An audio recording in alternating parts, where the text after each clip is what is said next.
Boa noite a todos e todas, seres humanos iluminados, aquáticos. Estamos nós aqui em mais uma edição do nosso Meio Ambiente e como eu sempre falo, sextou, né, minha gente?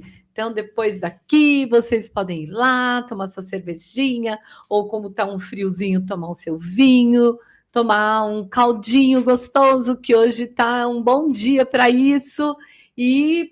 Mas antes de tudo isso, nós temos aqui o nosso programa para que vocês possam aproveitar e conhecer hoje uma coisa assim muito importante que nós conseguimos graças à UB, que apresentou a Amaro para a gente, o Sandro Nicodemo, que trouxe também, e hoje nós vamos conectar, né? Porque quando a gente fala meio ambiente é o espaço onde você está, é o território onde você vive, é a situação em que você se encontra, é a disponibilidade de alimentos, de água, de solo com qualidade, de uma moradia digna. Então, tudo isso é meio ambiente.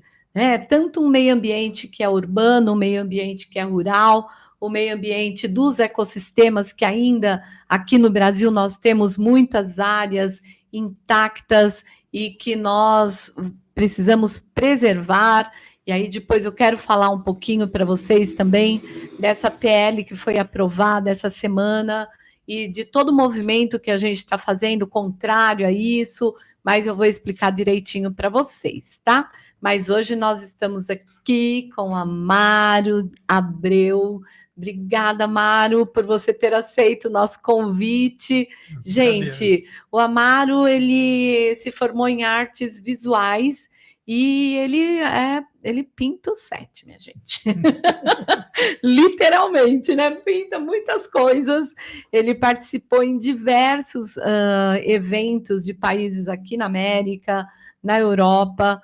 Morou um período no México. Ai, que delícia, que lugar do México.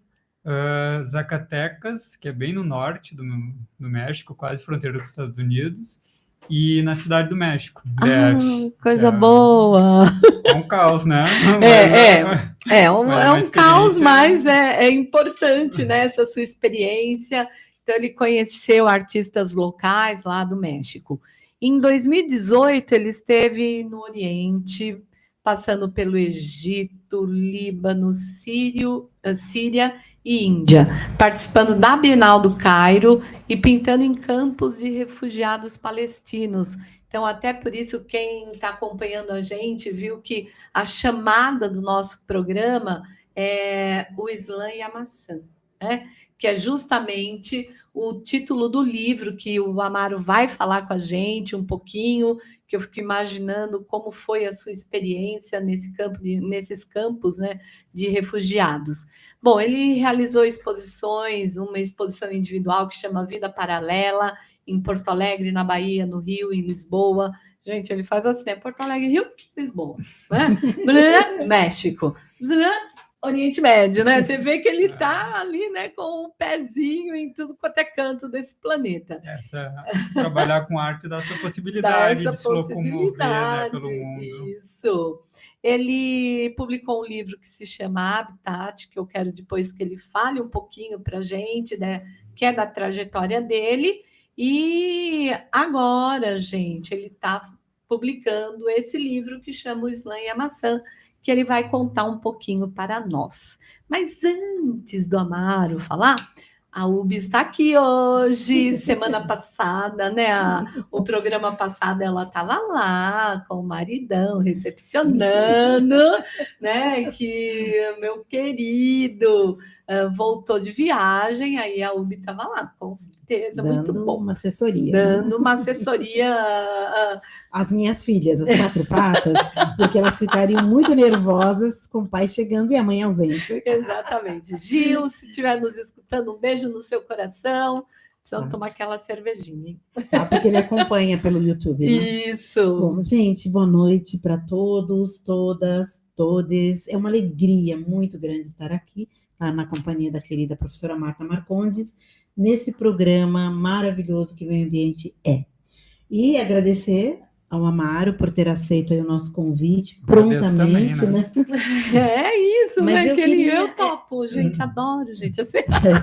Sempre gosto de trocar informações e ideias. Na minha saudação, a Marta fez uma abertura dizendo para, né, qual é o nosso entendimento de meio ambiente, porque a gente coloca meio ambiente é tudo isso, e o que vocês vêm acompanhando, todos os convidados, convidados e todos os temas.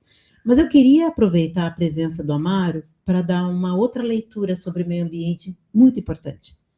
Meio ambiente é paz. E paz tem um sinônimo, que é ausência de guerra. Não se pode estabelecer um mundo de paz enquanto houver um cantinho, qualquer cantinho de guerra no planeta. E trazer o Amaro aqui é para que nós possamos refletir, né? Algumas coisas assim, porque as pessoas dizem, mas o Oriente Médio está tão longe, né? Nós temos tantos problemas aqui, mas o Oriente Médio faz parte do planeta. E ao mesmo tempo está tão perto, né? Palestina é logo ali, né? Onde quer que tenha um ser humano sofrendo violência, tortura, genocídio, dentro e fora do Brasil, não há possibilidade de paz no planeta. Então, meio ambiente é semear a paz. E é com esse pensamento, com esse carinho, que nós te recebemos aqui hoje, na proposta de semear a paz através do trabalho de cultura e arte que você traz e faz na prática. Bem-vindo. Que linda! Belas gente, palavras, a Ubi adorei é a uma apresentação. linda. Sei, tá vendo, Ubi? Você sempre tem que estar aqui. Quem vai fazer essa parte poética, assim, é você, Você né? também faz, né? Então a gente vai ixi, dobrando. eu tenho muita lenha. Belíssima apresentação, adorei. Amaro, a gente sempre faz, né, uma chamada, a gente fala assim, quem é Amaro? Conta um pouquinho, né? Além de todas essas coisas, eu contei assim muito a sua parte profissional, mas o que te inspirou, porque sempre tem alguma coisa que nos inspira nesse momento que a gente decide o que vai fazer na vida, né? Então eu queria conhecer um pouquinho de você, quem é você, como que é essa coisa, né, de você sair aí pelo mundo. Porque eu sou assim tão família, menina, eu sou baiana, né? E eu sou grudada na minha mãe, nos meus irmãos, em todo mundo, né? Então eu fico imaginando como é essa coisa de você ter que se desprender um pouco disso também para você alçar longos voos. Então, vou fazer uma retrospectiva, né? Assim, Sim, lá do perfeito. Começo, rápida, né? Porque uma vida é muito complexa, cheia de detalhes, não dá para falar assim em tão pouco tempo. Mas eu nasci em Porto Alegre, no centro de Porto Alegre, mas logo cedo, assim, bem criança ainda, acho que com 6 ou 7 anos, os meus pais se mudaram para o extremo sul de Porto Alegre, que é Belém Novo. É um bairro super natureza, assim, tem pouquíssimo asfalto, rio com água própria para banho, que Que delícia. É um achado lá em Porto Alegre, porque quase tudo é poluído, né? A gente tem um rio que ele é gigante, é o Rio Guaíba, que ele vai da Zona Norte à Zona Sul, e que teve as enchentes, inclusive, né? Isso. Recentemente. E ele é todo poluído, praticamente todo ele é poluído, só ali a Zona Sul, que é Belém Novo, onde eu morava, Lami, Itapuã, que já é outra cidade, mas é ali perto, são lugares que é água própria para banho. Então eu me mudei para lá muito cedo, 6 ou 7 anos, e a minha infância e adolescência foi toda ali. Final da década de 90, onde a internet ainda não era tão forte que nem hoje, a gente mexia aqueles computadores que era gigante, que tu só podia mexer na internet depois da meia-noite. E então, que fazia aquele... Internet discada, se atendiam no meio da internet, caía, daí tinha que carregar tudo de novo. Então a gente não tinha muito essa vivência dos smartphones, e hoje em dia era vivência muito na rua, tomar banho de rio, escalar pedra, lá tem umas trilhas, assim, que dá para ir no meio do mato, brincar muito na rua. Então eu tive essa infância que, para mim, foi muito importante, assim, para ter... ser mais saudável, né? Porque no espaço urbano tu fica muito com medo de assalto, atropelamento, sequestro, enfim, tem muitos perigos que os pais acabam não deixando tu ter essa vivência, né, na rua. E eu vivia muito na rua, era muito solto. Minha mãe e meu pai tiveram essa decisão de ir para lá e eu ter uma infância e adolescência bem saudável. E aquela coisa, né? Só volta antes de escurecer, né? Então, isso para mim, eu acho que foi uma das coisas também que desenvolveu, assim, de uma forma para ir para as artes, assim, né? Que como ter uma vida assim também ajuda, né? Na tua cognição, na tua inteligência, na questão intelectual. E depois, quando eu acabo o ensino fundamental, eu vou para o ensino médio. Eu gostava muito daquele lugar, Belém Novo, só que de alguma maneira eu estava um pouco curioso de explorar outros lugares, conhecer novas pessoas, sempre fui muito curioso, né? Então eu fui para o centro da cidade, estudar no Colégio Júlio de Castilhos. E aí eu tive uma mudança brusca, né? Eu vivia lá, né? Tudo era sem perigos, vivia tudo na rua. Fui para o centro da cidade, daí já era De Porto Alegre? O centro de Porto Alegre. Daí já é bem urbano. Porto Alegre é uma cidade de 1,5 milhão de pessoas, então tem bastante carro, causa, prédio, urbanização, assalto, todos esses perigos da cidade grande. E eu fui para lá, comecei a conhecer a arte urbana, já estava ali um movimento que estava começando a se desenvolver em Porto Alegre. Aqui em São Paulo ele já estava andando há mais tempo, né? Porque São Paulo é meio que uma antena do mundo, as coisas acabam vindo aqui primeiro. E daí, com a internet, hoje em dia está diminuindo esse delay, né, das informações, das manifestações, mas naquela época, final da década de 90, estava começando a chegar em Porto Alegre. Em São Paulo já tinha chegado no começo da década de 90, final da década de 80, né? Então acho que demorou uns 10 anos para começar a chegar e se fortalecer. E já estava rolando em Porto Alegre, comecei a ver, e eu já gostava de arte, assim, desde criança, tinha essa percepção visual muito urbano ou social, né? E eu parto com essa pergunta para saber como é que você foi para aí, com este olhar, para chegar nesse processo todo, né, em 1916, 17, 18, 19, Oriente Médio, pá, chegando lá.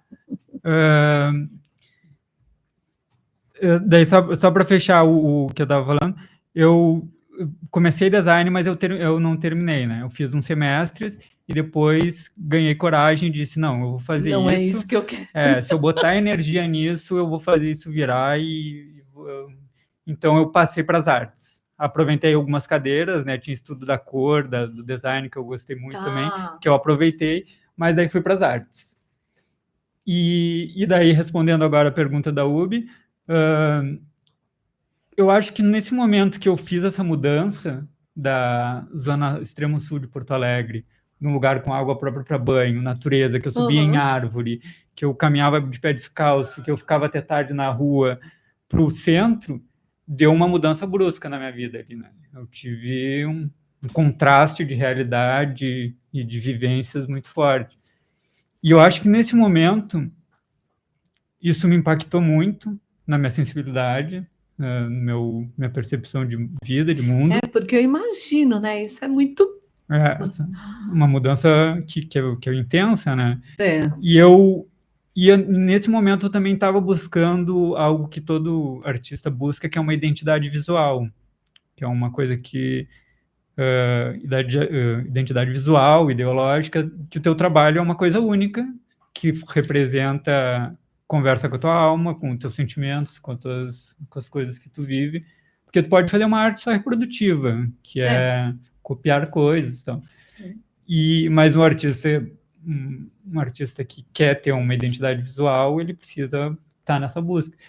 E eu comecei a pensar nisso na minha vida, coisas que me motivam, que fazem sentido para mim. E eu comecei a unir essas duas coisas, a vivência que eu tive num lugar super natureza com um lugar super urbano. E eu sempre tive curiosidade também por vidas em outros planetas, que é uma coisa que a gente ainda está super atrasado. Sim. Apesar de tecnologicamente a gente está muito evoluído, a gente está muito atrasado em conseguir percorrer grandes distâncias no espaço, né? Sim. Tanto que a gente já descobriu micro-organismos, coisas, vidas, mas vidas não vidas tão complexas que nem os animais, com tanta biodiversidade, né? Então eu comecei nesse caminho, disse assim, eu vou procurar fazer no meu trabalho alguma coisa que relacione com essa vivência que eu tive no extremo sul de Porto Alegre, que é um planeta que se desenvolveu por um lado natural, de entender melhor a natureza, porque aqui a gente relaciona evolução com progresso, né? Progresso tecnológico. Tá. E nesse planeta seria o evolução como entender melhor o ciclo da natureza, né? Olha que legal. Ai, que lindo, Quero ir para gente. esse planeta. Eu também. Então eu crio seres diferentes, estranhos, plantas, vou fazendo alguns híbridos de pegar referências de plantas daqui, misturo com outra, boto um outro elemento e faço uns seres e plantas, paisagens como se remetessem a um lugar desconhecido, assim, mas sempre natural, sem tecnologia e urbanização. E foi isso. Claro que demorou, isso eu estou falando de forma muito rápida, Sim. Demorou anos até eu ter essa concepção de fazer isso, até eu começar a desenhar algumas coisas, não dá muito certo, daí ir por um outro caminho, pegar referências, pesquisar, mas é isso, é entender, porque a vida ela está toda conectada, né?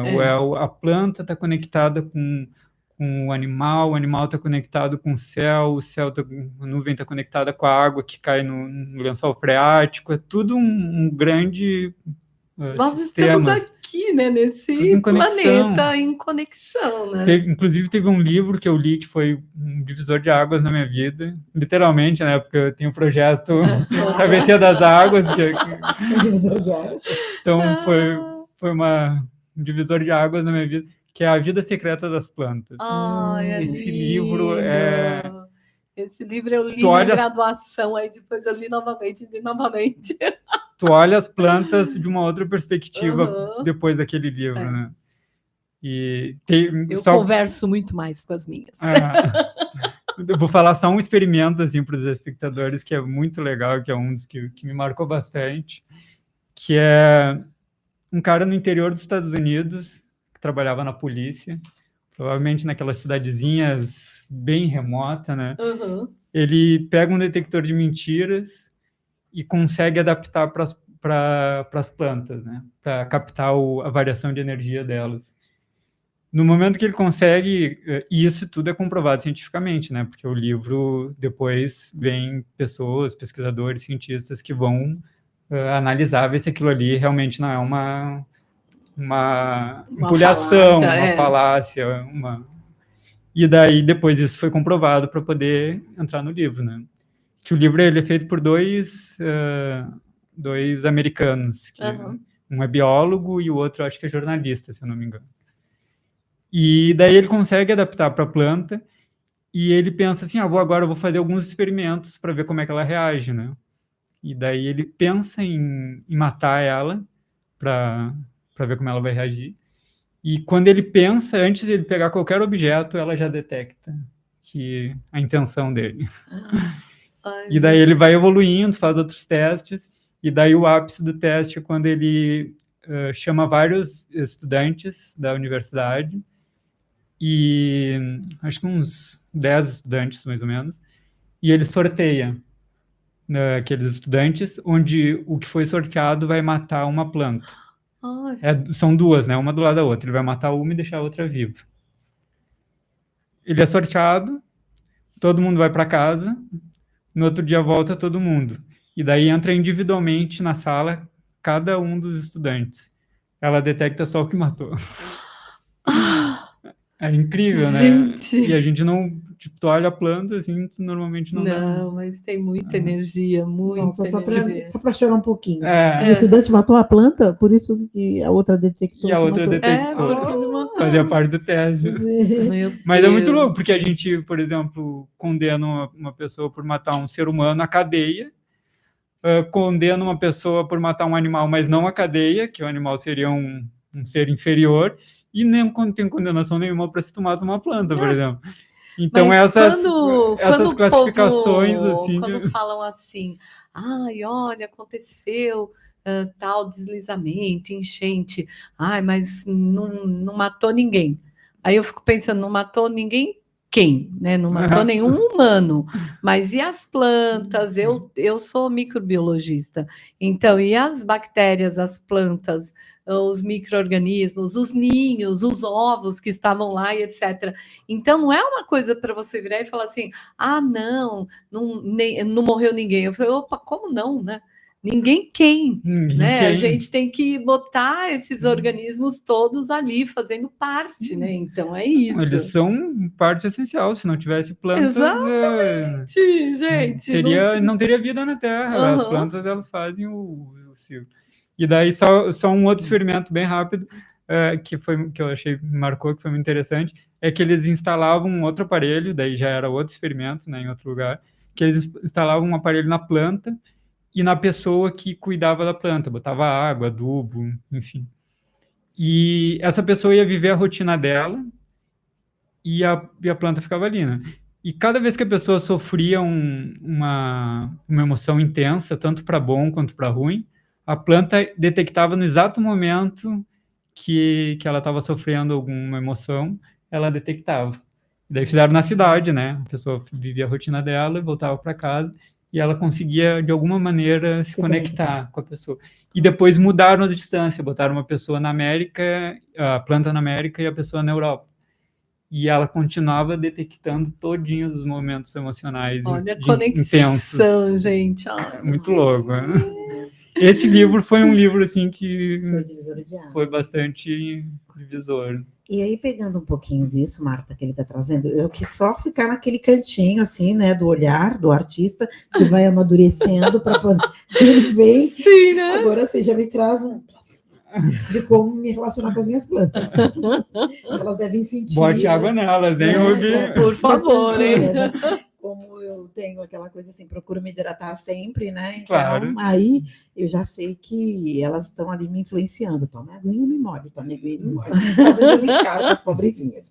Bom, mas eu queria dizer para você que isso que você traz é um assunto extremamente profundo e remete, né, essa coisa que a Marta trouxe ali na fala, né, das conexões, e você traz isso também, que a vida está toda conectada, passando desse micro olhar, né, dos micro-organismos, das plantas, a gente tem uma conexão com a vida humana.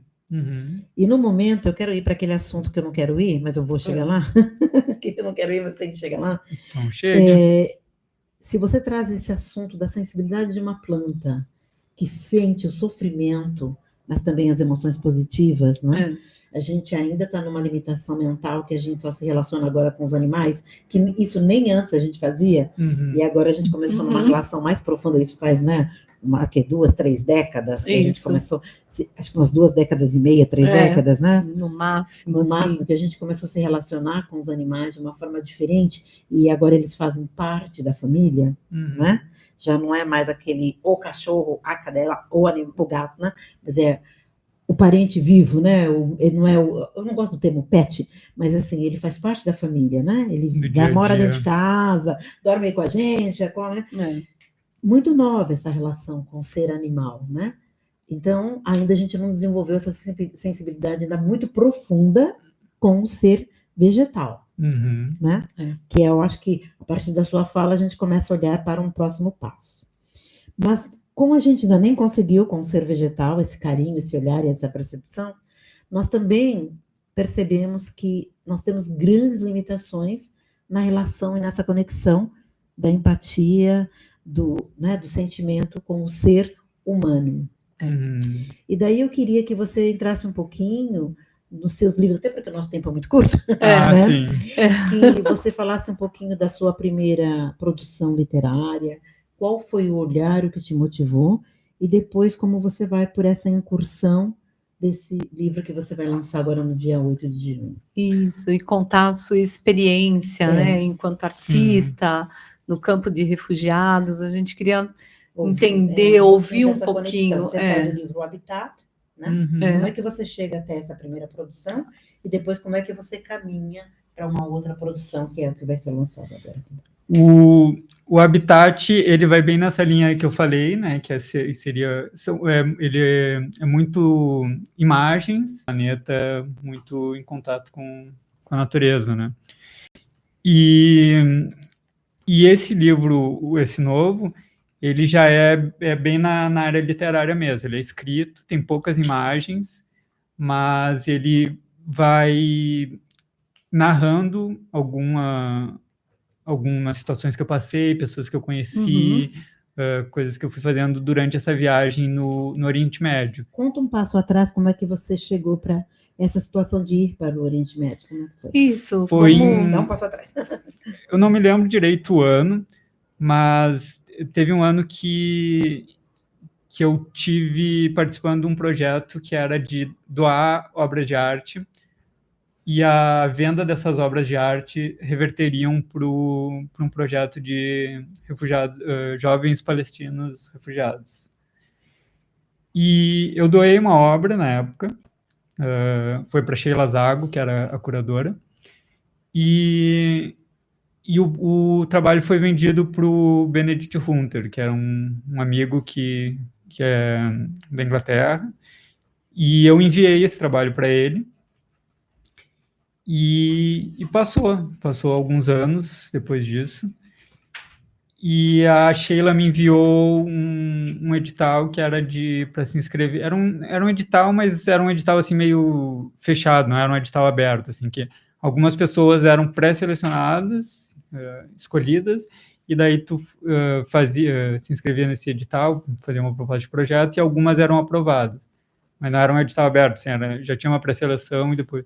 E daí eu me inscrevi, fiz um projetinho, e daí fui para essa viagem, fui selecionado para ir para essa viagem, que era uma residência no Oriente Médio, passando por Egito, que não é Oriente Médio, né, é o norte da África, mas é cultura árabe, Líbano e Síria.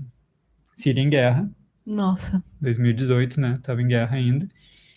E passou. Só que daí, quando passou, eu não tinha coragem mais de ir. Fiquei assim, vai, agora vou passar por campo de refugiado palestino. No começo não tinha ainda. Era campo de refugiados sírios que ia ser no começo. O palestinos mudou depois, eu conto mais adiante. Tá.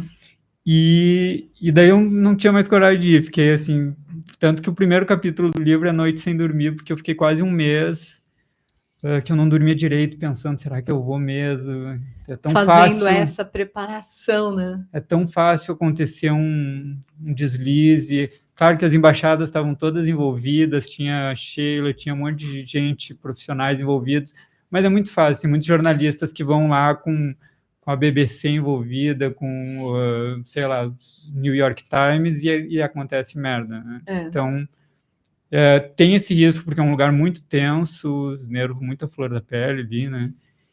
E eu fiquei naquela dúvida, será que eu vou, será que eu não vou? Não tinha coragem de ir. E até que chegou um momento que eu disse assim, não, eu vou. Se eu não for, eu vou estar com 80 anos, se eu chegar em 80 anos, e vou estar remoendo isso e dizendo se podia ter tido uma experiência incrível. E a sua, você escreveu um projeto, uma coisa assim, para ir? Qual que era a sua missão para ir para lá? O projeto era fazer oficinas em alguns lugares, era um projeto bem social, então ia em periferias, também ia em lugares mais,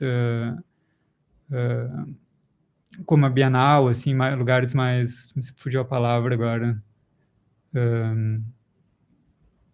enfim, lugares mais de galeria mesmo, Bienal. Oficinas de arte. Oficinas de arte, então ele tinha essa coisa periférica, mas também tinha das embaixadas, institucional, era a palavra que eu estava tentando achar. Lugares mais institucionalizados e mais periferia, então ele fazia esse meio termo.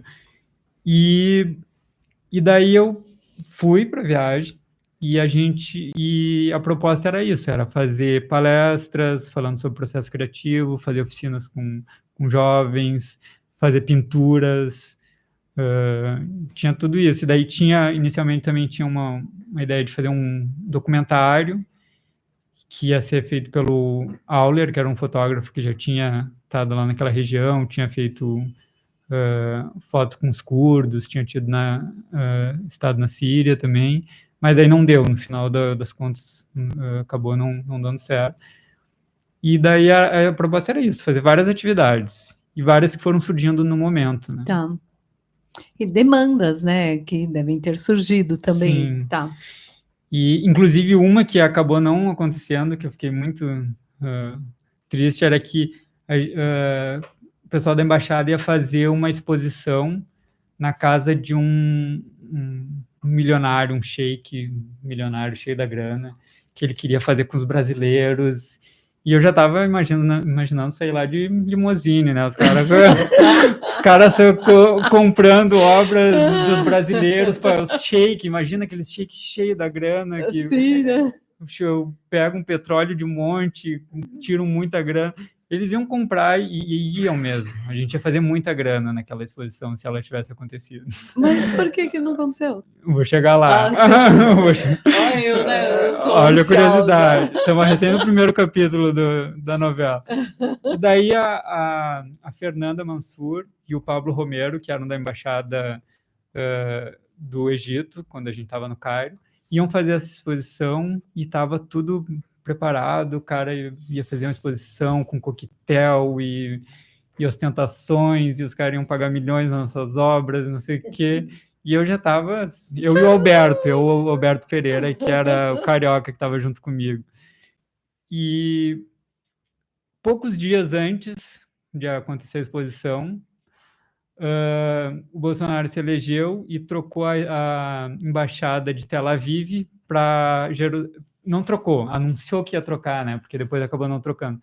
Anunciou que ia trocar a embaixada de Tel Aviv para Jerusalém. Nesse momento ele assumiu que era a favor de Israel, os árabes ficaram putos da cara, cancelaram a exposição. Mais um motivo para não haver sem anistia para golpistas. Mais um motivo para sem anistia para golpistas. E daí no final não ficou em Tel Aviv, né? Não foi para Jerusalém, porque Jerusalém é a terra prometida lá, que é de disputa, que é a faixa de Gaza, né? E então no momento não poderia fazer aquilo ali, então acabou não rolando. Mas acabou com a nossa exposição. E aí seguiu, a gente continuou ali no projeto, né, fazendo as atividades, e chegou esse momento que era de ir para o campo de refugiados sírios, não era palestinos no início. Tá.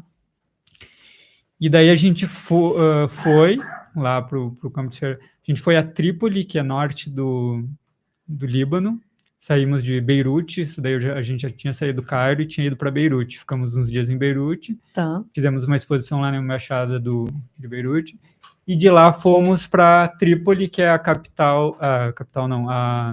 fronteira da Síria com o Líbano. Uhum. Não confundir com Trípoli da Líbia, muita gente confunde, porque é a capital da Líbia, mas é o mesmo nome, é uma coincidência. Coincidência não, deve ter algum motivo, eu não sei direito, mas é outra cidade, norte do Líbano. E daí a gente foi, chegamos no campo de refugiados sírios, caminhamos um pouco por lá, era bem precário, aquela coisa bem de barracas, lodo, o pessoal numa situação horrível, assim, de precariedade. Mas a gente chegou lá e o pessoal disse que não ia dar para fazer o projeto lá. Não sei se teve algum risco de ataque, não ficou muito bem explícito para a gente por que não aconteceu aquele momento. E a gente ficou naquela situação de para onde é que a gente vai agora? Sabe? Já estava anoitecendo, ficou um clima meio estranho, de tipo, o pessoal da embaixada não decidia direito o que a gente ia fazer, se a gente voltava ou não. Era longe, né? Acho que eram umas 4 ou 5 horas de Beirute. Tá. E daí não sabia se ia ter ônibus também pelo horário, porque estava ficando cada vez mais tarde. Até que o pessoal nos deu as coordenadas de ir para esse campo de refugiados palestinos, que é o Nahar al-Bared. É um campo de refugiados criado em 1949. Nossa. Um ano depois da criação do Estado de Israel, Tá. quando os judeus saíram ali da Segunda Guerra, estavam sem pátria e sem lugar, fundaram lá o Estado de Israel na Palestina, dividiram o território todo picotado, né, que é Israel para cá, Palestina para cá, Israel de novo, que é o que mais gera confusão. E um ano depois, menos de um ano depois, eles criaram esse campo de refugiados palestino, que é o mais simbólico, né, dessa luta da Palestina. E ele tem 40 mil habitantes. Nossa, então ele é gigante. Hoje em dia deve ter mais, né? E ele tem 40 mil habitantes, tem tudo que tu possa imaginar, restaurante, loja de roupa, ferragem. É uma cidade com prédios, com casas boas, casas de luxo, gente pobre. É uma cidade gigante. E eles estão lá há 70 e poucos anos. Aonde é esse campo, especificamente? Ele é na fronteira do Líbano com a Síria. Ah, tá. Ele é um limbo ali. Eu acho que oficialmente é Líbano, mas ele é um limbo que é meio... pode ser Síria, como pode ser Líbano, tá bem perto. Inclusive, a gente escutava as bombas, tiros da guerra da Síria acontecendo. Uhum. E ele é um campo de refugiados gigantes, só que como ele é muito gigante, como está há 80 anos, tem gente que está lá, nasceu lá e já morreu e não conseguiu voltar para a Palestina, tem gente que está com quase 80 anos e está lá vivendo ainda. Ele é muito burocrático, porque ele é muito antigo, então precisava mandar uma carta para as embaixadas, para eles aprovarem e te darem a permissão para entrar.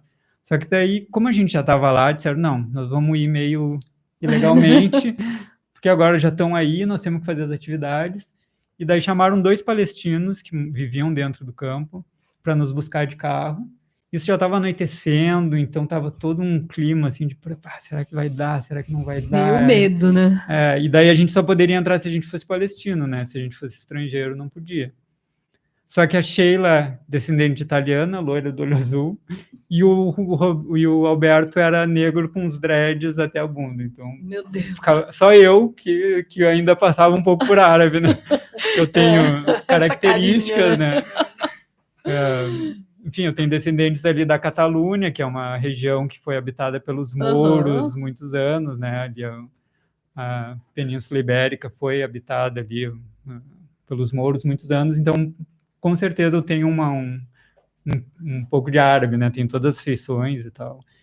E eu ainda passava, mas eles não passavam. Mas, enfim, era de noite, a Sheila botou um capuz, o Alberto também botou o cabelo para dentro da roupa e um capuz por cima, fingiu que estava dormindo, fomos. Tentamos a primeira entrada, não deu. Os caras botaram uma lanterna, os caras com umas armas de guerra, assim, gigante, roupa de milico, né, que é o exército libanês que faz a guarda. Olharam e botaram lanterna na cara das pessoas, nada. Não pode entrar, não tem permissão, pediram a carta de permissão, nada. Fomos para uma segunda entrada, são várias entradas. Na segunda entrada, o cara que estava nos levando, que era o palestino, começou a discutir com o milico. E tudo em árabe, nossa, sem saber nada. E vocês sem entender patavina, né? Esse foi o momento mais tenso da viagem, assim.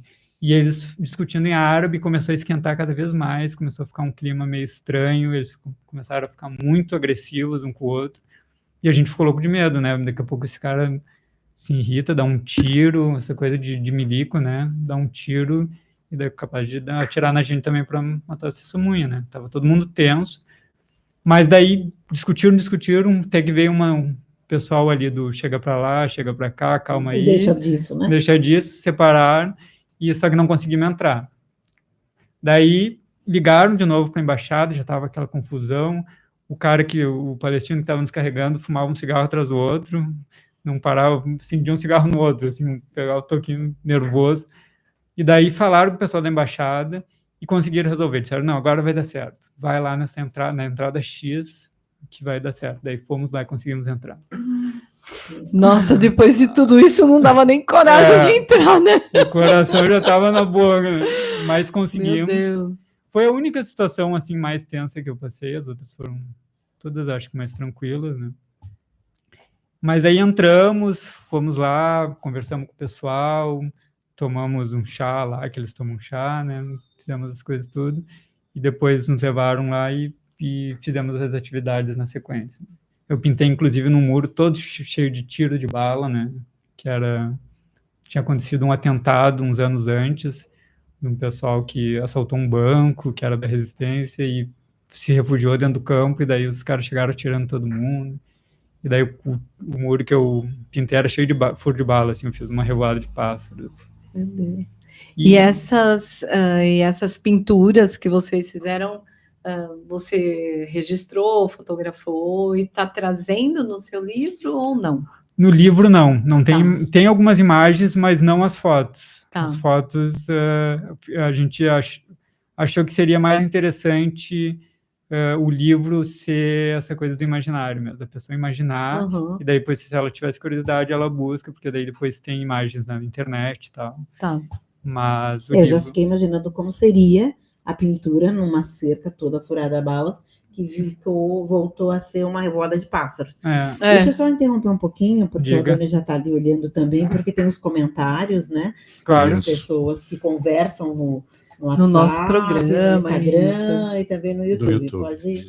Vamos lá, pelo WhatsApp aqui, a gente tem... Antes disso, deixa eu falar para quem está chegando agora, que a gente está aqui com o programa Meio Ambiente com a apresentação da Marta Marcondes e a participação especial aqui do Bimar Ading, entrevistando o escritor humanista, entre outras coisas, o Amaro Abreu, falando sobre seu livro e a viagem, a sua experiência ao Oriente Médio. Você participa através do nosso canal do YouTube, @webradiobcwra, também no Instagram, o mesmo endereço, e também pelo nosso aplicativo e site webradiobc.com.br. O nosso WhatsApp, 11 99772 4117. Nós temos aqui a Inês Flores, acompanhando a Luciana Sami também. A Luciana Sami, inclusive, postou aqui a foto do vídeo, né, acompanhando pela TV, porque também o canal do YouTube tem essa vantagem, se você tem uma Smart TV, de poder assistir na televisão. A Marlene Alice aqui também, a Vera Lúcia também postou aqui, que está lá pelo YouTube, a Sônia Maquia, a Toninha, o Ricardo. Toninha linda! A Vera Lúcia, é muito difícil para só Deus. A Toninha, melhora, se cuida aqui, falando está com algum problema de saúde, e ela só dizendo aqui que só está escutando, que não está muito bem, que está também com a condição gripal, por conta do ambiente que a gente tem atualmente. Né? Estamos sentindo os efeitos aqui do jeito que a gente trata a natureza. Né? Exatamente. A Vera Lúcia aqui também falando sobre essa questão, a Elizabeth aqui dando boa noite, a Solange... a Vera Lúcia colocou: eu nunca deixei meus filhos perder contato com a natureza. Começamos a acampar muito no interior, foi uma fase muito boa. Depois foram escoteiros e tudo ajudou. A Celeste Rocha aqui também dando boa noite, a Ana Tremari, a Cléa da Ótica Perfeito Olhar. Amo muito a natureza, sempre falei sobre a natureza para os meus filhos, eles também amam. A Marta colocou aqui, né, a indicação do livro, está no grupo aqui, Habitat Amaro Abreu, da editora Livretos. Então, se vocês tiverem curiosidade e quiserem conhecer o livro dele, está nas livrarias? Tá. Aqui em São Paulo, acho que tem, eu não sei se tem, eu acho que não tem. Eu me lembro que tinha naquela que faliu, como é que tinha na Paulista? Martins Fontes? Não, Martins Fontes existe ainda. Eu acho que eu sei, mas não vem perto do prédio ali, esquina com a Augusta, aquela famosa ali. Tinha uma bem famosa. Cultura. Cultura, Livraria Isso, Cultura. isso. Tinha lá, mas eu acho que agora, acho que era só lá que tinha. Na internet Mas pela tem? internet Na internet consegue. tem, Tá. inclusive na Amazon ali tem. Ah, pronto, na Aham. Amazon. Deixa eu ver aqui no YouTube. No YouTube, deixa eu abrir aqui. E esse novo já tá em várias livrarias aí, tá começando a...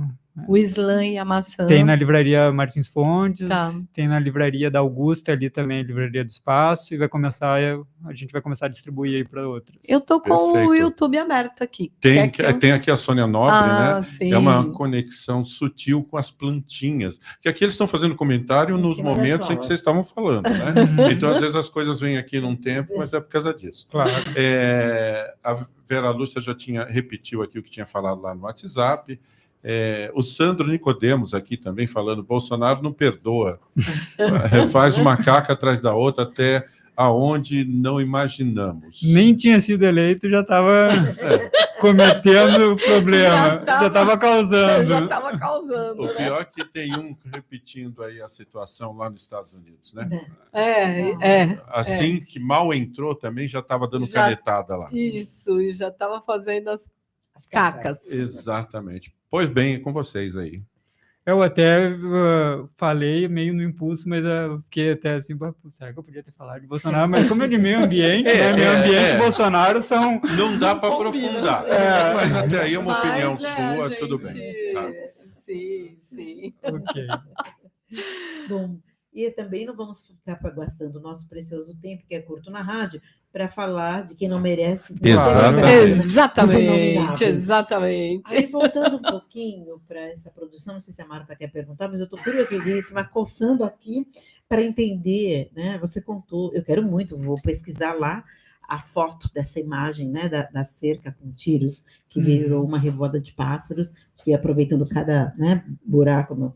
Como é que foi essa experiência de você retratar, e quais, para além dessa, da revoada de pássaros a partir dos furos de bala, se você fez outras imagens, né, quais seriam, e onde isso vai se conectar com o título do livro, que é o Slam e a Maçã, e por que esse título? Tá. Há muita coisa, né? Mas é isso. Para a gente ir caminhando para os finalmente. Tá. Deixa eu pensar. Não, aquela coisa, olhar para lá de vez em quando você vai falar com as pessoas lá. Então, eu acho que esse lance também da sensibilidade vem um pouco muito desse contato com a natureza também, porque isso desenvolve sensibilidade, né? O pessoal estava comentando ali. Eu acho que essa coisa urbana, ela vai te deixando meio que brutalizado, de ficar muito pragmático, de tu pensar só no questão financeira, tu vê só a questão da vida prática, né? Tu não consegue ter essa visão mais ampla que vem da sensibilidade, né? E eu acho que o livro... tu perguntou do nome do livro, que eu vou responder por último. Como é que se E antes, conecta, né? Das pinturas, para além da revoada de pássaros, se você produziu outras imagens. Teve várias outras imagens, tem a da Bienal do Cairo também, que eu fiz um espaço assim meio natural, com umas árvores e meio que um peixe, assim, mas uma espécie diferente, voando como se fosse fora da água, assim, meio quebrando essa lei da física, assim, né? E daí teve várias outras imagens, agora não vou me lembrar de todas, mas conforme eu vou escrevendo o livro, eu vou falando sobre a elaboração dessas imagens, dos processos criativos, e a gente, eu falei com o Vitor Mesquita, né, que foi o editor do livro, que seria interessante a gente deixar assim, para a imaginação, da mesma maneira que agora vocês estão ouvindo e estão imaginando várias coisas que eu estou falando, no livro também. E daí as pessoas que tiverem curiosidade de ver, depois tu vai ver e daí vai se complementar. Amaro, uma outra curiosidade minha, né? Eu achei uma imagem sua que você fez em Moscou, na Praça Vermelha. E eu vejo, eu estou procurando aqui, tem muita coisa do grafite, né? E que fica nos espaços. Mas aí, quando você falou que tinha pensado naquela exposição do pessoal comprar Então você também faz sobre tela. Também. Tá, entendi. Eu achei que era muito mais essa coisa da rua, do grafite, do muro, Não, né? é os dois. Aí quando você falou assim, né, que a gente ia vender, eu falei assim, mas vai vender uma parede? Não, né? Também fiquei na Apesar de que teve um cara, né, que É. fazia, né, ele fazia uma tecnologia que ele tirava só uma película e tirava o desenho. Ai, cara. Eu queria fazer uma pergunta para o Mário, porque conversando aí no trabalho que você está colaborando numa atividade nossa, de um projeto Travessia das Águas, com crianças lá na Vila Madalena, inclusive na MF Olavo de Pesotti. Moscou. Ah, que lindo. Bom, eu falei que lindo, é só procurar né, dar dica ali Não, na é que eu internet, tô mostrando onde acha, aqui que né? eu achei. Onde acha, para as pessoas verem. Então, você me falou uma coisa que eu achei muito interessante, desse seu contato com os refugiados da Palestina, de crianças que nasceram dentro desse campo de concentração, na verdade, né? Porque é uma espécie de campo de concentração aos moldes do período nazista, onde você isola as pessoas né, e deixa ali a luz da sorte, do abandono, mas as pessoas conseguiram se organizar como uma comunidade, né, para sobreviver a esse isolamento social. E você contou para mim que você observou uma menina que nasceu lá, que não tinha a percepção do que era um Estado, um país, né? Que ela nunca saiu daquele campo de concentração e que ela olhava, e aí você observando, pensou no que ela estaria pensando, assim como você deixa a gente pensar e dá asas à imaginação, né? Você disse que você ficou pensando que ela nunca saberia estaria do outro lado. Fala pra mim. Eu vou falar isso e depois já vou responder do nome do livro que tu tinha perguntado. Isso. Já vou emendar uma na outra. Isso. Esse que tu comentou, a gente descobriu lá que tinha um cartunista palestino, que ele é o Naji Alali, que ele fazia uma menina com os braços para trás e de costas, e que ele botou o nome de Andala, que essa criança ela estaria olhando para o horizonte, sonhando em voltar para a Palestina. E essa criança, segundo o relato dele, ela representaria todas as crianças que estão fora da Palestina e que nunca vão conseguir voltar para o seu país, que são crianças que nunca vão crescer e que só vão voltar a crescer depois que voltarem para a Palestina. Então, esse era a expressão artística dele, que era essa menina, que era um personagem dele, e esse cara foi assassinado, né? Então, mas ele deixou esse legado, essa reflexão. Inclusive, o Alberto fez um trabalho que era de tirar foto das crianças de costas e colar lambe, né? Que é aquele trabalho que tu pega o papel e cola direto na parede. Sim. Ele colou várias crianças do campo de refugiados de costas em homenagem a esse cartunista que é o Naji Alali, que foi assassinado, né? E como incomodou, né? Tomou uma repercussão que assassinaram ele. E é uma imagem forte, né? É uma imagem forte. E a Andala, que era o personagem dele. E no livro, uma coisa, agora já vou entrar no nome. Sim. No livro, ele não foi escrito durante a viagem. Eu vivi a viagem, escrevi algumas informações técnicas como nome, datas, só para não me esquecer, mas eu não pensava em fazer um livro enquanto eu estava viajando. Quando eu voltei, deu pandemia, e eu fiquei trancado dentro de casa. E daí eu comecei a escrever a partir das minhas memórias. Não tinha um diário, ele não é um diário de viagem, né? Ele é um livro de memórias. E conforme eu fui escrevendo, eu fui colocando informações como essa, informações históricas da Andala, que é essa personagem do Naji Alali, informações sobre o campo de refugiados, que é um campo de 1949, um ano depois do Estado de Israel, um campo de refugiados de 40 mil palestinos.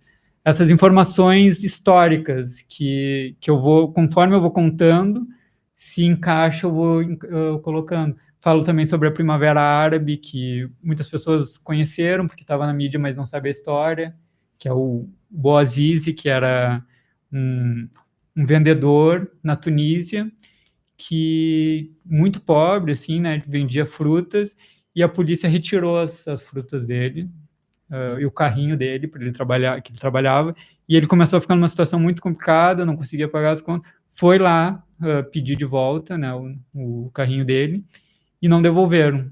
O cara pobre, só tinha um carrinho para trabalhar, e só porque ele não tinha permissão, e daí ele voltou para casa. Daí tentou, começou a entrar em decadência, foi lá e queimou o próprio corpo na frente da, não sei se é a prefeitura deles, lá o local onde ficou os governantes. E daí, nesse momento, estourou a Primavera Árabe, né? Isso 2011. E daí começou, já estava um clima tenso lá no Oriente Médio, né? Um clima, crise financeira, crise do petróleo, enfim, um monte de coisa. E daí isso começou a gerar vários outros protestos a partir daí. Ele foi o estopim, né? E daí depois estourou no Egito, que foi o primeiro lugar que estourou depois da Tunísia, né? Que isso foi na Tunísia. Começaram as manifestações. Manifestações, né? Da população. Daí o Murabaki, que também estava 500 anos no poder lá, também começaram a botar pressão nele. Depois foi para outro lugar, foi para Arábia Saudita, Kuwait, que era tudo monarquia também. Começaram a ter muitos protestos, repressão. Nossa, a gente não tem noção do que é isso, né? E na Síria, a guerra da Síria estourou aí também, muito pouco gente sabe. Isso tudo eu vou falando no livro, conforme eu vou contando. Interessante. Por faz tipo uma linha do tempo, assim, das coisas que vão acontecendo. Vou contextualizando, conforme os lugares que eu vou passando, eu vou fazendo esses contextos históricos, religiosos, políticos, que daí também começou a dar revolta por tudo quanto é canto, chegou na Síria.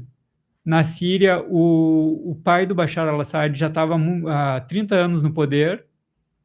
O Bashar al-Assad foi um golpe de Estado, né? O pai dele entrou no poder. Sim. O Bashar al-Assad assumiu depois que ele morreu.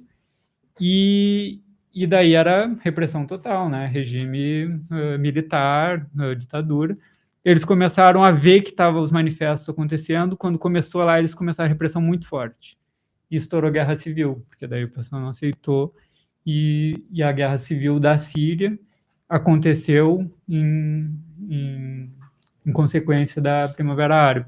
E a guerra do Iêmen também, que pouca gente, quase ninguém sabe, né? Porque a mídia, por algum motivo, não quis divulgar, que é uma cidade que está quase extinta, totalmente destruída, parece Berlim da Segunda Guerra, só escombro. O Iêmen ninguém fala, né? Ninguém fala. O meu orientador de doutorado, ele é do Iêmen. E aí ele contava pra gente, eu falava assim,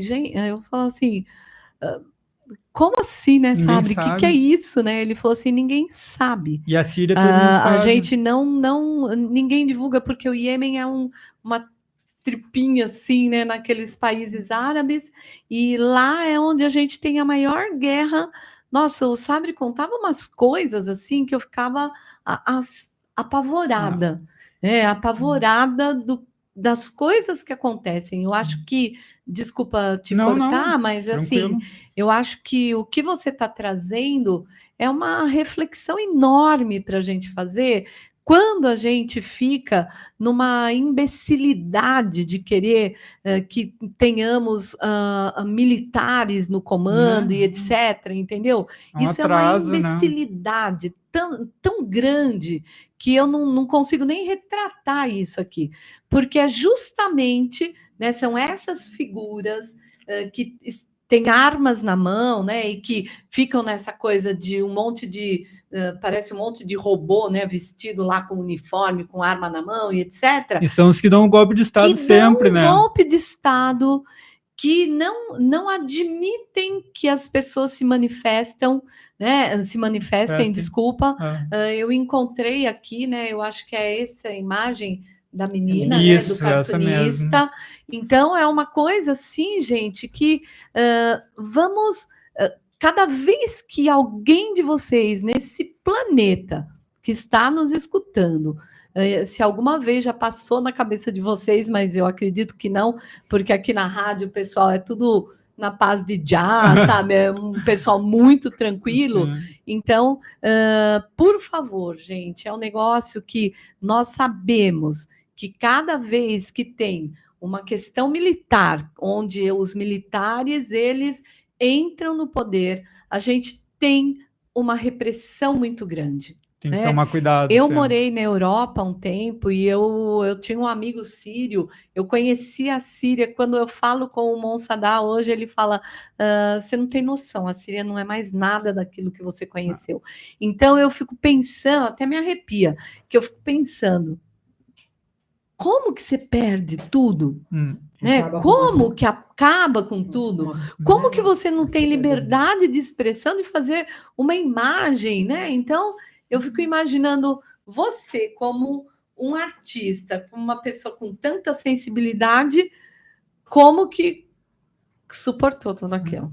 É uma experiência muito interessante, né? Inclusive o título, só para finalizar, que eu acho que também já está acabando o tempo. Né? Já acabou? Título, já acabou o nosso tempo. E ele já encaixa já no que tu estava falando. O Islã e a Maçã, né? Ele ficou um título que muita gente acabou não entendendo muito bem num primeiro momento. No livro tem um capítulo que é O Islã e a Maçã, o nome, que é justamente o mesmo nome do título, que ele explica o porquê que é. E eu vou explicar aqui, né, um spoilerzinho de leve, que é o Islã, ele é isso, ele é uma coisa muito repressiva, muito totalitária, muito repressiva, muito totalitária, que vai muito de encontro com essa coisa dos milicos, que é uma coisa pela força, pela morte, pela tortura.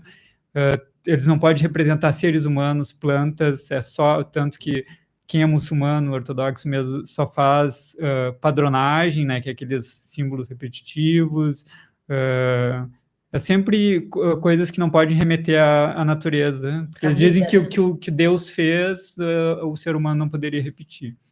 Então, tem esse lance das mulheres, que os mais ortodoxos não deixam elas mostrarem nem os olhos, né, fica só um fiozinho, e eu cheguei a ver lá uma telinha por cima do fiozinho, assim, então não pode mostrar nada, né, a ponta dos dedos.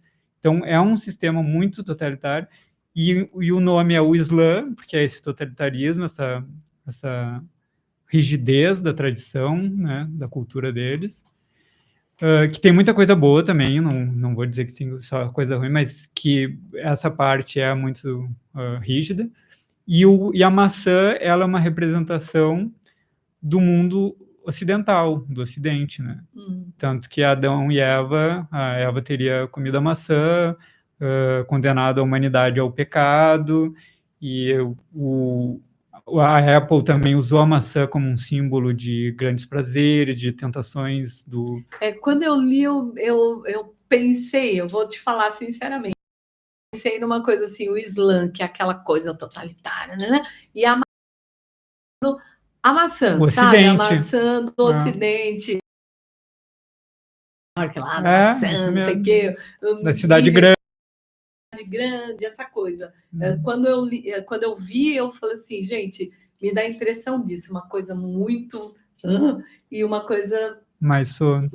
E é justamente isso, é o contraste da rigidez da cultura islâmica, né, representada pelo Islã, e os grandes prazeres, as tentações representadas pelo mundo ocidental e pela maçã. Gente, Amaro, a gente ficaria aqui a noite toda, né?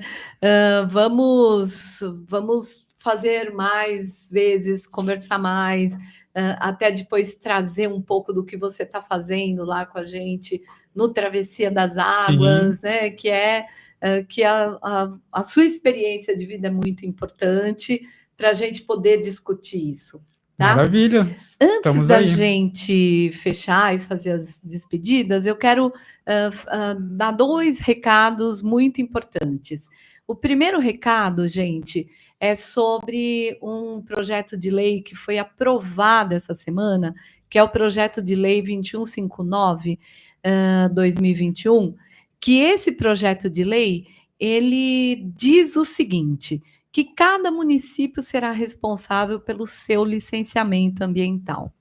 Gente, isso, como diria meu pai, é o lobo tomando conta das ovelhas, tá? Isso é impensável que um município ele tenha autonomia para licenciar qualquer projeto que esteja dentro esse município, porque o município tem limites que são políticos, e, na realidade, o município está dentro de uma bacia hidrográfica, de um ecossistema. Então, não é só aquele município que decide o que ele vai fazer. Discutir com os outros municípios. Aqui em São Paulo, nós temos a CETESB, a nossa companhia de saneamento, que faz um trabalho interessante sobre esse processo de licenciamento ambiental. Eu faço parte do comitê da Bacia Hidrográfica do Alto Tietê, aqui na região metropolitana de São Paulo, e cada vez que existe a possibilidade de um grande projeto como os centros logísticos, que inclusive nós estávamos avaliando em Franco da Rocha, numa área onde você tem 22 nascentes e que é a área que abastece o sistema Cantareira, que abastece parte aqui do ABC, e a gente lá, né, questionando, brigando, por quê? Porque nós não temos essa PL aprovada, porque senão o município de Franco da Rocha vai lá, aprova e acabou, ninguém mais pode falar nada. Então, isso nós estamos chamando de PL da devastação, tá? Então, fiquem atentos a isso. Eu vou até colocar no nosso grupo do WhatsApp da Web Rádio ABC, para quem quiser, né, ler mais sobre o assunto, etc. E no dia 1º de junho, agora, a gente vai fazer uma grande mobilização nacional para essa discussão. Não é que a gente não quer que licencie nada, não é isso, mas o município ele não pode ter autonomia para licenciar coisas que vão devastar áreas, e nós sabemos muito bem que isso não é bem assim. E, Marta, eu queria completar uma coisa sobre isso. Tá, por favor, Adoni. Estado de São Paulo, por exemplo, tem cerca de aproximadamente 650 cidades. Certo. E olha que, né, o estado de São Paulo ainda é um estado, é o maior estado do país em evolução e tudo mais. Mesmo assim, tendo 650 cidades, tem muitas e muitas cidades que ainda estão na mão dos famosos coronéis. Exatamente. E agora imagine o resto do país. Exatamente. Onde eles vão, tendo esse poder, determinar o que eles quiserem para a cidade. É isso. Então, nós temos que ter esse olhar mais além e entender, né? Porque a gente muitas vezes vive o nosso mundo e fala, não, mas aqui esse meio onde a gente vive, está tranquilo, não dá para fazer nada, porque tem oposição ali, tem não sei quem aqui, mas é muito mais do que isso. E quando a gente fala de um país como o Brasil, qualquer coisa que acontecer em qualquer lugar aí, e falando de natureza, a gente vai sentir o efeito. Se a gente pegar, por exemplo, o Rio Tietê, que é um dos pouquíssimos rios que, ao invés de descer já para o mar, ele sobe primeiro. Interior, né? Então, ele começa ali na região de Salesópolis e vai desembocar lá no Rio Paraná, lá na divisa com Mato Grosso do Sul. Então, assim, o que ele passa por lugares e o que ele sofre de transformações, e quantos municípios tem nesse trajeto? Esse é só um exemplo, né, de muitos outros. Exatamente. Adoni, você falou corretíssimo. E que a nossa discussão é justamente essa. Porque, inclusive, a gente vai fazer com a SOS Mata Atlântica uma expedição ao Rio Tietê, e eu quero ver se a gente consegue fazer um meio ambiente lá do barco que a gente vai estar no Rio Tietê. Nós precisamos pensar nisso direitinho, vamos combinar. E a nossa preocupação é justamente essa, porque São Paulo ainda a gente tem muitos holofotes, mas quando você fala, por exemplo, do Amapá, de Rondônia, de Roraima, gente, que é um negócio assim, mas, por favor, fiquem atentos, vou botar lá no nosso grupo do WhatsApp essa questão da PL da devastação, vamos ficar atentos, tá? E uma outra coisa que eu queria falar, né, eu trouxe até aqui essa aguinha, né, que é a Bienal do Lixo. A Bienal do Lixo, gente, tá muito legal. Começou na quarta-feira, a gente fez uma parte da abertura. Ontem eu estava lá num painel com pessoas fantásticas falando sobre oceano e rios e a questão dos resíduos. Então, eu estava com o pessoal da Sea Shepherd, estava com o pessoal da Voz dos Oceanos, aí inclusive conversei com eles sobre a Voz dos Rios, para a gente fazer um bem bolado, que é da família Sherman, não sei se vocês conhecem, estava com o pessoal do Orla, estava com o pessoal do O2 Eco. Gente, um povo assim muito importante, muito bacana para a gente discutir essa questão dos resíduos no rio. E lembrando, né, que a família Sherman encontrou uma ilha, gente, de plástico num local do Pacífico, assim, absurdo. E aí que eles começaram há 3 anos com essa questão da voz dos oceanos, tal. E aí eu vou ver se eu consigo trazer alguém para vir aqui também para conversar com a gente sobre essa questão dos oceanos, porque é como eles falaram, né? Eu era a única que estudava rio que estava lá no painel. Aí eu falei assim, gente, eu estou me sentindo meio deslogada, né? Porque eu estudo rio. Aí os meninos que estavam lá falando, professora, mas é você que estuda o que vai chegar no mar, né? Porque tudo chega no mar, que nem na série de vídeos do Oceano ao Meu Lado que o Sandro fez, tal. Então, gente, quem até domingo está lá no Parque Vila Lobos, perto da biblioteca. O evento todo é gratuito. Amanhã haverá um desfile de moda só com materiais recicláveis. Amanhã haverá uma mostra de cinema. No domingo eu estarei lá novamente fazendo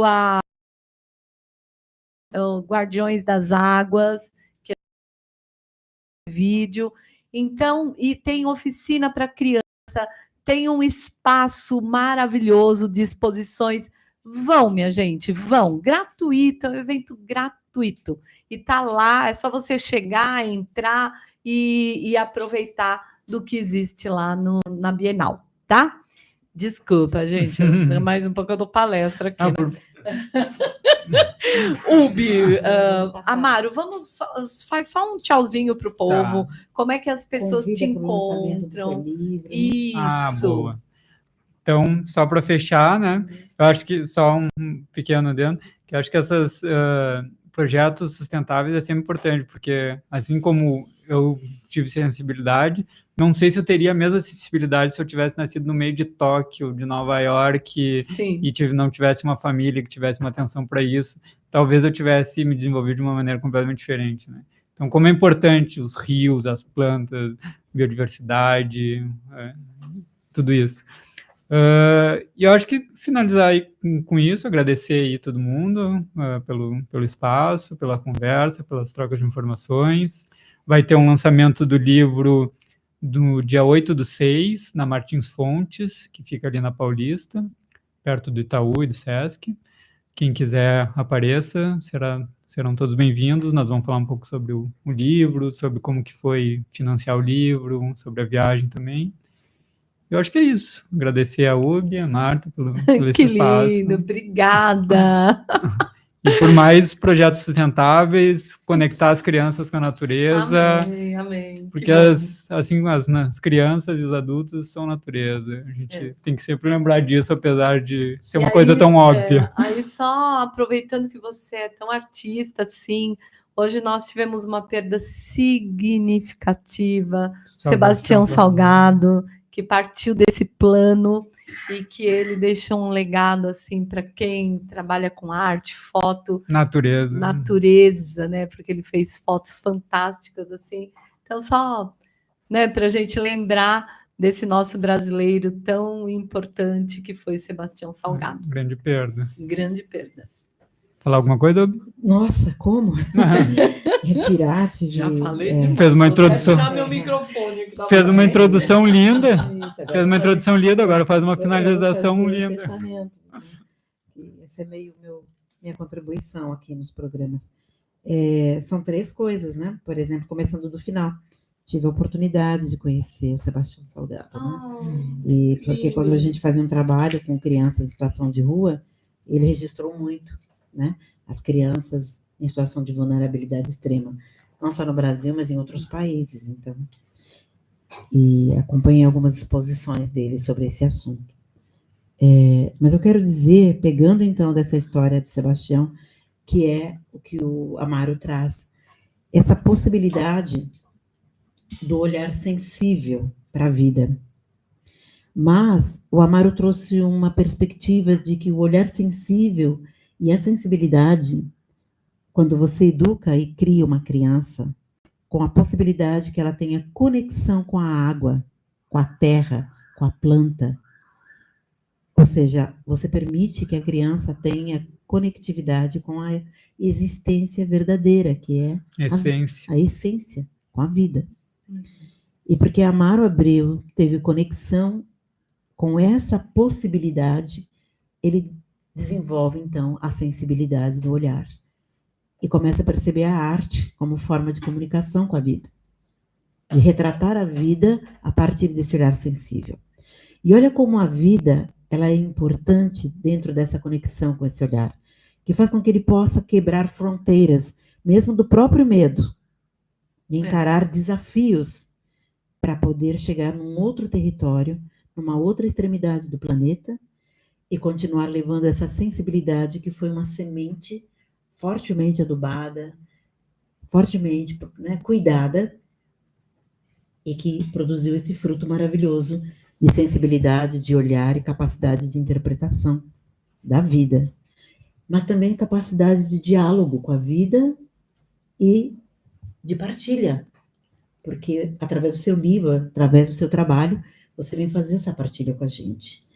E daí eu queria dizer para você que quando você fala da vida conectada, né, você traz algo muito importante, que é a luta que nós temos hoje.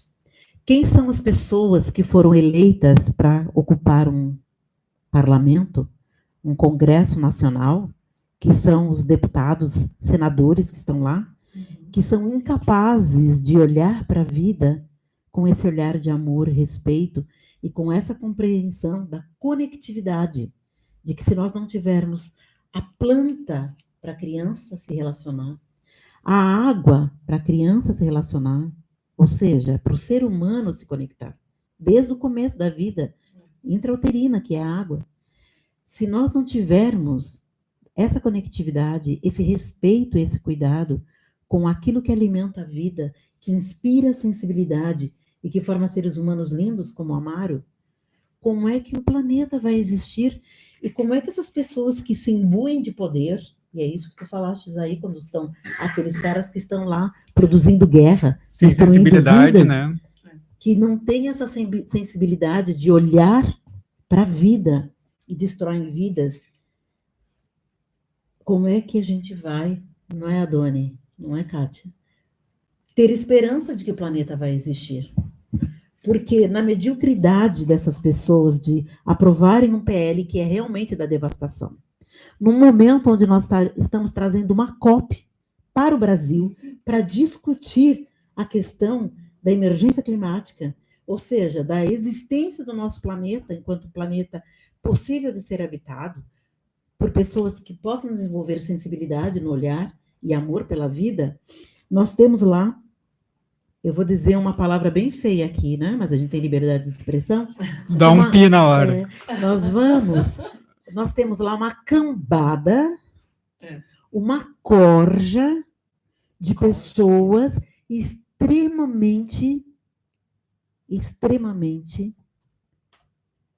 tomadas pela ignorância, pela insensibilidade e pela incapacidade de compreender que devastar o planeta, devastar o rio, criar uma legislação que não permite cuidar da natureza, mas que libera geral a prostituição, no sentido mais profundo da palavra, de devastação da terra, da água, do rio, da vida, portanto, das crianças que estão para nascer, das crianças que estão aí para se desenvolver, portanto, da nossa existência. Então, eu quero finalizar, não com uma palavra de mágoa, de ódio, de rancor, que é o que eu sinto por eles, mas com uma palavra de esperança. Que a tua fala que trouxe para nós, Amaro, a capacidade de perceber que olhar para a água, crescer em conexão com a natureza, com a vida das plantas, perceber a possibilidade da sensibilidade de uma planta que se conecta conosco, silenciosa e amorosamente, mas que é capaz de sentir o que sentimos, é a prova viva de que nós temos capacidade também de despertar essa conexão com a vida. Então, agradeço a todos e a todas e todos que nos escutaram. Tá inspirada hoje. Né? Agradeço sempre. a Dona e Kátia, que nos seguraram aqui com muito carinho até agora. Que nos que eles nos mantiveram. seguraram, né? Porque eles fazem assim, não, que nos seguraram, né? A saideira. E aí, assim, dizer que, gente, onde houver um olhar sensível, como existe aqui, né, dos nossos diretores da Web ABC, que tem um olhar sensível para a vida, como existe esse olhar sensível em Marta Marcondes, que é a médica das águas, como existe em tu, que é um artista, né? Como existe em mim, que amo a vida, haverá esperança. Maravilha. Meio ambiente é esperança. Meio ambiente é esperança e paz. Seres, boa noite para todos e todas. Um beijo no coração e a gente se vê por aí. E antes da gente encerrar, os últimos comentários aqui. O Ricardo, eu também adoro a natureza. Raquel Varela também acompanhando aqui. Ah, que linda! A Vera Lúcia, muito bom o programa. Vera Lúcia, acho que ela é de Porto Alegre. Se é que eu tô pensando. Não, ela é daqui de Santo André. Não, de São Bernardo. Tá. A Cléia aqui também, ótimo, da Ótica Perfeito Olhar. Parabéns pelo programa. A Toninha, concordo, show lindo podcast, parabéns, Web Rádio ABC. Deixa eu ver quem mais, Elizabeth aqui também, dando aqui um perfeito. A Sônia Nobre dizendo aqui, muito legal conhecer o Amaro, obrigado por compartilhar experiências tão importantes. Quem eu não mencionei ainda, deixa eu ver, ela completou, devastação do planeta é devastação da vida, não a esse PL da devastação. Excelente programa, como sempre. Marta, aqui a Marta respondeu. Eu leio Ângela aqui e já vou pensando em outra pessoa, né? Aí, assim, gente, o próximo programa seria dia 6 de junho, só que dia 6 de junho é a grande festa. A nossa festa, né? De nós aqui da rádio, dos ouvintes, né? Que a rádio completou no mês de maio 13 anos e a gente vai comemorar lá. E ainda restam pouquíssimos ingressos. Quem ainda tiver vontade e quiser participar, ainda dá tempo de pegar o seu e a gente se conversando, a gente dá um descontinho, porque está tudo incluso, né? Um baile de flashback, um salão maravilhoso, com espaço assim para 500 pessoas, nós vamos juntar ali 200, quer dizer, vai dar para dançar muito, comer muito bem, que a comida vai ser comida típica junina, com preço imperdível, sorteios, e algumas surpresas, né? É isso aí. Web Rádio ABC sempre com você. 13 anos, né? Continue com a nossa programação 24 horas no ar. E vamos cuidar dos rios, né? Com certeza, cuidar dos rios aí, sempre. Porque em torno de 70% do nosso corpo é água, em torno de 70% do planeta é água, então deveria ser planeta água, não um planeta Terra, né? Vamos cuidar deles. Já erraram aí, né? Vamos cuidar. Principalmente aqui em São Paulo, vamos cuidar deles, porque eles têm importância, hein? Deram muita importância para a terra e pouco para a água, né? E deu no que deu. Vamos lá. Você ouviu pelo Web Rádio ABC o programa Meio Ambiente